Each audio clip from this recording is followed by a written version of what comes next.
జనవరి 12వ తేదీన జీవముగల దేవుని మాటలు. మార్కు సువార్త 4వ అధ్యాయము 1వ వచనం నుంచి 20వ వచనం వరకు.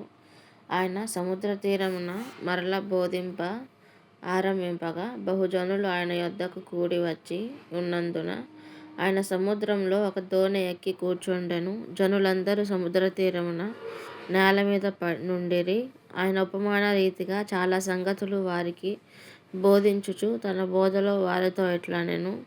వినుడి, ఇదిగో విత్తువాడు విత్తుటకు బయలు వెళ్ళెను. వాడు విత్తుచుండగా కొన్ని విత్తనములు త్రోవ పక్కను పడెను. పక్షులు వచ్చి వాటిని మింగివేసెను. కొన్ని చాలా మన్ను లేని రాతి నేలను పడెను. అక్కడ మన్ను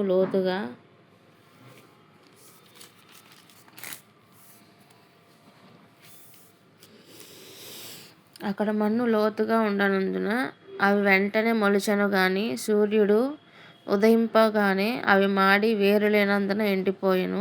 కొన్ని ముండ్ల పొదలలో పడెను. ముండ్ల పొదలు ఎదిగి వాటిని అణిచివేసెను గనుక అవి ఫలింపలేదు. కొన్ని మంచి నేలను పడెను. అవి మొలిచి పెరిగి పైరై 30దంతలుగాను 60దంతలుగాను 100దంతలుగాను ఫలించెను. వినుటకు చెవులు గలవాడు వినుగాక అని చెప్పెను. ఆయన ఒంటరిగా ఉన్నప్పుడు 12 మంది శిష్యులతో కూడా ఆయన చుట్టూ ఉండిన వారు ఆ ఉపమానమును గూర్చి ఆయనను అడిగిరి. అందుకాయన, దేవుని రాజ్య మర్మము తెలుసుకొనుట మీకు అనుగ్రహింపబడి ఉన్నది. కానీ వెలుపల ఉండువారు ఒకవేళ దేవుని వైపు తిరిగి పాపక్షమాపణ పొందుదురని వారు చూచుటకైతే చూచియు కనుగొనకను వినుటకైతే వినియు గ్రహింపకయు ఉండుటకును అన్నియు ఉపమాన రీతిగా వారికి బోధింపబడుచున్నవని వారితో చెప్పెను. మరియు ఈ ఉపమానము మీకు తెలియలేదా? అలాగైతే ఉపమానములన్నీయు మీకు ఎలాగు తెలియుననెను. విత్తువాడు వాక్యము విత్తుచున్నాడు. త్రోవ పక్క నుండు వారు ఎవరనగా వాక్యము వారిలో విత్తబడును గాని వారు వినిన వెంటనే సాతాను వచ్చి వారిలో విత్తబడిన వాక్యము ఎత్తుకొని పోవును. అటువలే రాతి నేలను విత్తబడిన వారు ఎవరనగా వాక్యము విని సంతోషముగా అంగీకరించువారు.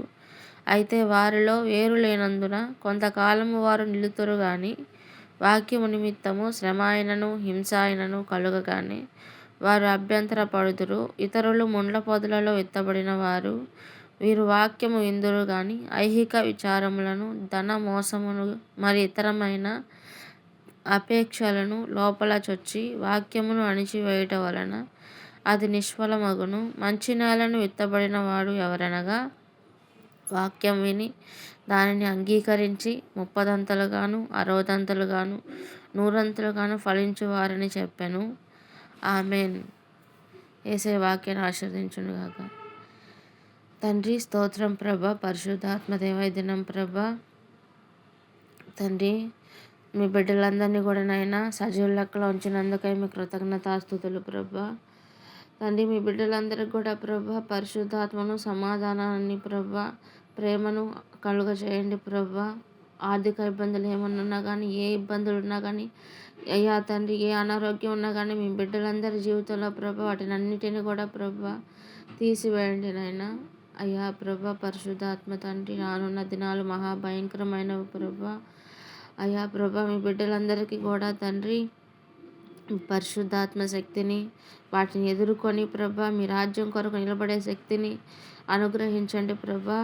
తండ్రి జ్ఞాపకం చేసుకుని నాయనా అయ్యా ప్రభా జ్ఞాపకం చేసుకున్నామని నజరేయుడైన యేసుక్రీస్తు నామంలో తండ్రి అడిగి వేడుకుంటున్నాం ప్రభా. ఆమేన్.